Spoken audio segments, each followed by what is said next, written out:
ஹியூமனிட்டிங்க ஒரு மிகப்பெரிய பிரேக் த்ரூக்குள்ள நுழையுது. இன்னும் 10 வருஷத்துல பாத்தீங்கன்னா 2036 10 வருஷத்துக்குள்ள எதிர்காலம் ஏஐ சம்பந்தமா தான் இயங்கும். அதை எல்லாரும் புரிச்சுக்கோங்க.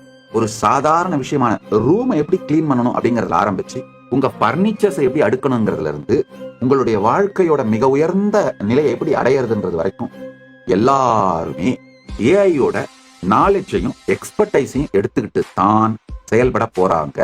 யார் இப்ப அடுத்த 10 வருஷத்துல எலைட் சொசைட்டியா, ரிச்சா, இன்டெலிஜென்டா, எஜுகேட்டடா, பூமியோட எல்லா ரிசோர்சஸையும் என்ஜாய் பண்ற எலைட் சொசைட்டியா மாற போறாங்க அப்படின்னா இந்த advanced daily AI companions use பண்றவங்க தான் மாற போறாங்க. அது 50% ஆஃப் த பாப்புலேஷனா இருக்கும்.